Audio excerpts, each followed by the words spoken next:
Quelqu'un va venir te dire, accompagne-moi chez mon féticheur. Non, c'est pas toi qui vas faire le fétiche, hein. C'est moi, mais comme j'ai pas envie d'aller seul, accompagne-moi. Ou bien viens m'accompagner chez mon marabout.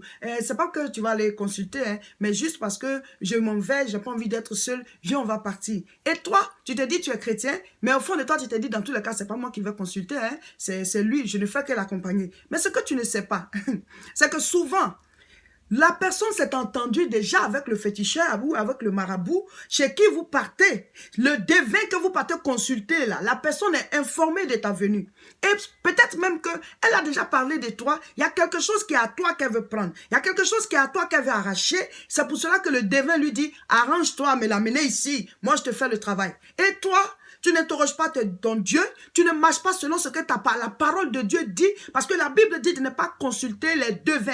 La Bible dit de ne pas aller vers ceux-là même qui font les fétiches, qui travaillent avec les puissances du monde des ténèbres. Mais toi, comme tu n'es pas obéissant à ton Père, tu n'obéis pas à ce que la Bible dit, tu n'obéis pas à ce qui est écrit, tu es un chrétien, enfant de la rue, tu te diriges toi-même, tu n'as pas d'éducation, tu es un chrétien qui dort en dehors de la maison de son Père. Donc, tu vis selon tes propres règles. Alors tu vas partir. Et arrivé là-bas, tu auras des problèmes. Tu reviendras maintenant vers Dieu pour lui dire, ah voilà, qu'est-ce que je t'ai fait? Comme si c'était lui qui était à la base de tes malheurs. Donc tu t'en vas t'asseoir. Et ce que les gens, faites la remarque. Quand vous partez accompagner quelqu'un pour aller rencontrer son féticheur pour faire ses gris-gris, vous n'allez jamais sortir sans que le féticheur ne parle aussi de vous. Vrai ou faux? Ben alors. Donc, tu t'en vas t'asseoir, tu crois que le démon il va te laisser comme ça. Un être humain qui est venu, les esprits là, ils sont nombreux, ils cherchent des gens à posséder. Toi, tu vas aller l'accompagner, tu vas ressortir tel que tu es rentré. C'est faux. C'est faux. Même dans la présence de Dieu. Quand quelqu'un t'invite à l'église et puis tu vas là, le Saint-Esprit a envie de rentrer en toi. C'est pas un démon qui va te laisser dans son sanctuaire, tu vas sortir comme ça sans qu'on ait fait quelque chose, sans qu'on ait dépouillé, mais sans qu'on ait arraché quelque chose, mais sans que tu l'aies pris des démons pour sortir avec. Est-ce que tu peux porter une chemise blanche, rentrer dans un coin où on fait du charbon, ressortir blanc? C'est pas possible. Vous voyez? Donc tu dis, non, c'est pas moi qui ai fait le fétiche, je suis juste allé l'accompagner. Mais tu ne sais pas que pendant que tu étais assis, on a transféré tout ce qui est à toi sur la personne. On t'a juste amené là-bas pour que le gars il fasse le travail. Faites attention, il y a des voleurs de bénédiction. C'est pas parce que vous avez le cœur pur, vous avez des pensées simples que tout le monde est comme ça. Non, tout le monde n'est pas simple. Tout le monde n'est pas simple. Certaines personnes animées de desseins maléfiques se rapprochent de leurs amis, de leurs connaissances, des membres de leur famille, dans le but de leur prendre des effets personnels, pour aller faire des gris-gris, des fétiches, pour arracher à ces gens-là leur bonheur, leur chance, leur grâce, leur bénédiction. On les appelle les voleurs de bénédiction. C'est ainsi que dans les vestiaires des sportifs, des chaussettes disparaissent, des chaussures disparaissent, des serviettes disparaissent. C'est ainsi que dans des salles de classe, des stylos, des cahiers, des crayons disparaissent. C'est ainsi que dans des bureaux, il y a des agendas, des stylos personnels qui disparaissent. Certaines choses peuvent se perdre naturellement. Certaines choses aussi peuvent disparaître naturellement. On ne sait pas où on les a mises. Mais il y en a qui disparaissent parce que ça a été récupéré par quelqu'un de ton entourage dans le but de te faire du mal, dans le but de te dépouiller et ajouter tes grâces sur ces grâces et pour pouvoir réussir, percer et t'assujettir. Tu peux évoluer parce que naïvement, tu te dis, ben, tout va bien et tout le monde est gentil comme toi. Mais non, nous sommes dans un monde de combat spirituel. Il y a des gens qui sont animés de desseins sataniques et qui travaillent avec les puissances démoniaques et qui viennent pour arracher pour les autres. C'est pour cela que, mon frère, ma soeur, il faut faire attention. Il faut être affermi dans ta marche avec Dieu. Suis cette vidéo jusqu'au bout. Tu comprendras beaucoup de choses. Tu as une boutique.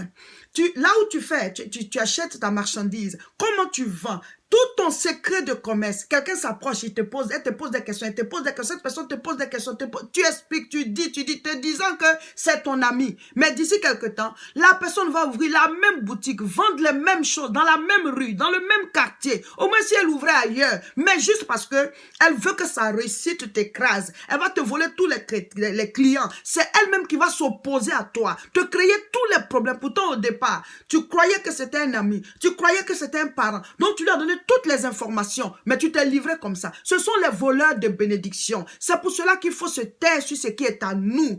C'est pas à tout le monde qu'on donne les choses. La Bible dit, on ne donne pas les choses précieuses aux chiens. Ça dit, celui à qui tu dois donner ce qui est précieux là. Il faut savoir quelle est sa qualité de vie. Est-ce que la personne mérite? Vous voyez les grandes entreprises, par exemple McDo, on va pas te dire comment est-ce qu'ils font leur sandwich, comment est-ce qu'ils font leur hamburgers, tout ça, ils ne vont pas te dire. C'est le secret. KFC ne va pas te dire comment il fait son poulet, comment il assaisonne. Mais pourquoi vous livrez les secrets de votre réussite, vous livrez les secrets de votre vie, de votre foyer à tout le monde. Vous voulez votre destruction. Tôt ou tard, elle va venir parce que tu as livré la base de ta vie. Jean chapitre 10, verset 10, c'est Jésus qui parlait. Il dit, « Le voleur ne vient que pour dérober, égorger et détruire. Mais moi, je suis venu afin que les brebis aient la vie et qu'elles soient dans l'abondance. » De qui parlait-il? Il parlait de Satan, le diable. Lucifer, l'ange déchu. Alors lui, il vient pour voler. Il vient pour égorger et il vient pour détruire. Mais comme j'ai l'habitude de le dire, depuis que nous sommes sur la terre, est-ce que quelqu'un a vu Satan ou bien le démon en train de se promener? Non, ce sont des esprits, les démons et même Dieu lui-même, il est esprit. Donc, quand un cœur est mauvais, il se dispose à être utilisé par le diable. Et quand un cœur est bon, il se dispose à être utilisé par Dieu. Parce que Dieu est bon. Amen. Donc, quand quelqu'un n'a pas de bonne pensée et que son cœur est mauvais, il cherche des puissances démoniaques, des puissances sataniques pour s'en sortir. Alors que Dieu a prévu des bénédictions pour tout être humain. Dieu ne t'a pas envoyé sur la terre pour que tu souffres. Donc, tu n'as pas besoin de détruire l'autre pour réussir. Mais quand on est animé de mauvaises pensées, on se dit, si je réussis, il faut qu'il y ait certains qui soient en bas. Si je réussis, il faut que je domine d'autres. Il faut que j'assujettisse certains. Donc, Satan les amène à concevoir qu'ils doivent forcément arracher, voler pour quelqu'un d'autre. Alors, quand ils s'en vont consulter les devins, les féticheurs qui travaillent avec les puissances de Satan, les puissances démoniaques, on leur dit, va récupérer quelque chose qui appartient à quelqu'un.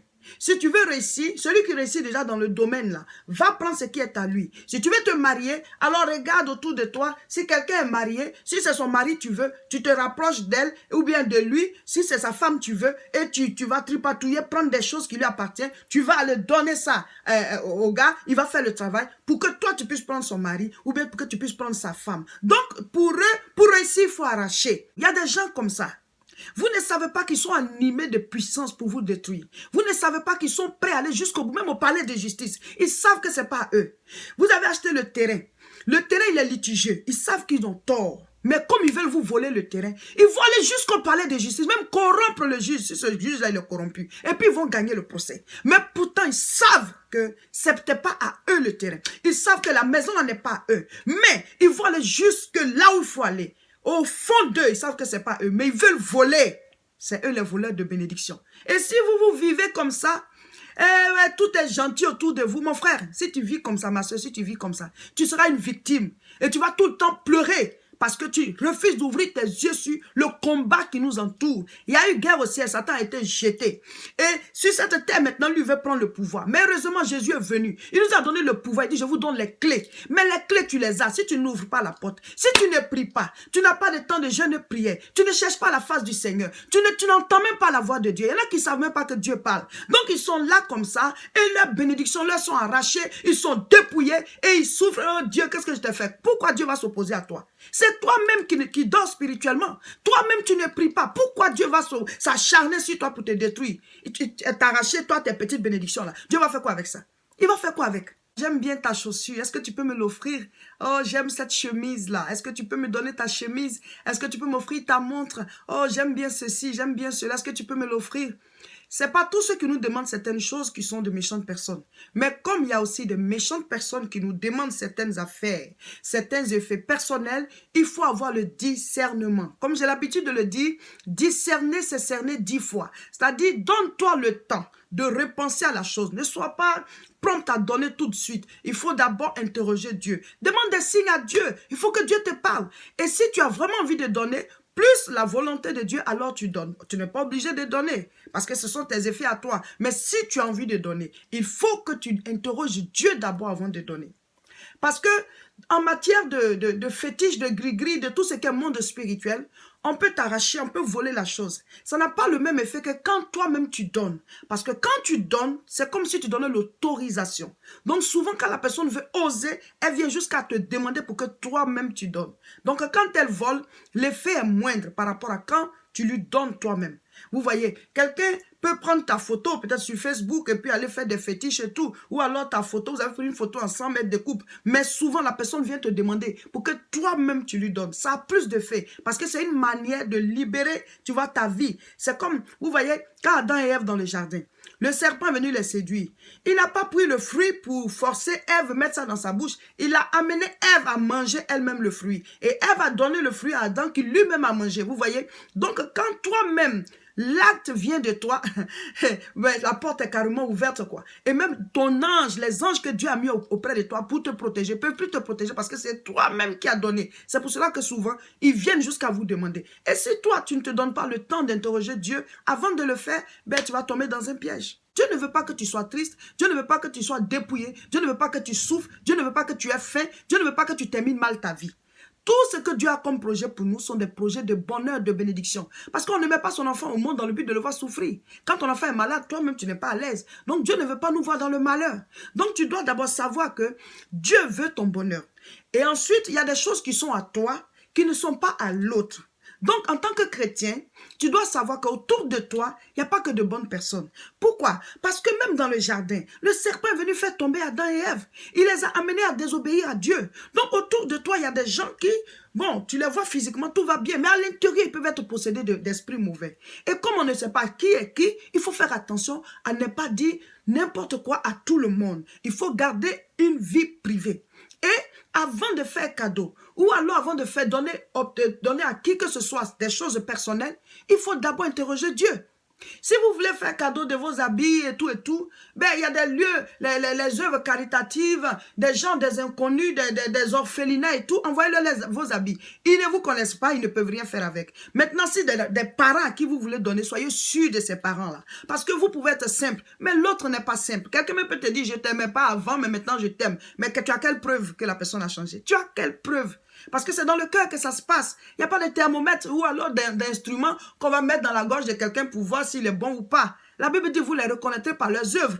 Mais, comme tout le monde n'est pas utilisé par Satan, il ne faut pas aussi être tout le temps en train de soupçonner. Parce que la Bible dit de ne pas soupçonner le mal. Mais la Bible dit d'être prudent comme des serpents et d'être simple comme des colombes. Donc, laisse-toi diriger par Dieu. Laisse-toi guider par Dieu. C'est pour cela qu'il faut avoir une vie de prière. Un chrétien qui est constamment en contact avec Dieu ne peut pas voir sa bénédiction disparaître parce que quelqu'un l'aurait volé. Non, parce que Dieu va te dire, ne fais pas ci, ne fais pas ça. Et le sang de Jésus te couvre, il ne peut rien te faire. Je suis Seka Olga, je suis pasteur à l'église évangélique La Moisson de France. Notre église, c'est à Tourcoing. L'adresse est 48 rue Saint-Omer, 59 200. Venez prier. Ces enseignements-là, il y en a encore de plus puissants qu'on donne là-bas.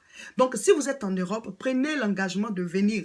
On commence à 10 h, on finit à 13 h. Et il y a des week-ends spirituels. Donc, vous pouvez me contacter. On va vous dire quel jour ça se passe pour que vous puissiez venir. Venez. Si vous êtes en Europe, venez prendre la délivrance à travers l'enseignement de la parole. Une fois par mois, nous faisons de grandes croisades de prière au niveau de Paris. Voilà, la dernière croisade n'a pas eu lieu à cause des grèves et tout. Mais cette fois, on a choisi une date. Le 12 mai, il n'y aura pas de grève. Alors, tout le monde à la croisade à Aubervilliers. L'adresse est 29 rue Sadi Carnot, 93 300. Tous à Aubervilliers le samedi 12 mai à 14 h 30 pour cette grande croisade de prière. Mon frère, ma soeur, l'onction, la puissance, la manifestation de l'Esprit de Dieu, l'enseignement de la parole, guérison et tout ça au rendez-vous parce que quand le Saint-Esprit est là, ce sont des choses qui se passent. Alors, tous à Aubervilliers. Vous pouvez nous appeler au 0033 7 51 51 25 16. Plusieurs parmi vous me demandent inbox, servant de Dieu, pourquoi quand tu fais les vidéos, tu ne mets pas un compte pour qu'on puisse te soutenir, ou alors pourquoi tu ne lances pas l'appel pour qu'on puisse te soutenir. Bon, on a déjà lancé l'appel une fois pour pouvoir nous soutenir pour l'église, mais quand il aura des besoins, on va lancer. Mais si vous avez envie, quand vous suivez la vidéo et que vous voyez que cette servante de Dieu, depuis que vous écoutez ses enseignements, vous évoluez, des choses se passent dans votre vie et que vous avez envie de soutenir le ministère, ben ça sera bienvenu. Il suffit de cliquer sur contacter, vous m'écrivez servant de Dieu, je vais vous t'apporter mon offrande, je vais t'apporter ma dîme, ou alors vous m'appelez au 0033 7 51 51 25 16 et on va recevoir votre offrande et on va prier pour vous. Pour me suivre régulièrement, abonnez-vous à cette page. Cliquez là où il y a le doigt. Cela voudra dire que vous êtes abonné. Et chaque fois que je vais mettre la vidéo en ligne, vous allez la recevoir. Si c'est sur YouTube, notre chaîne, c'est La Moisson TV.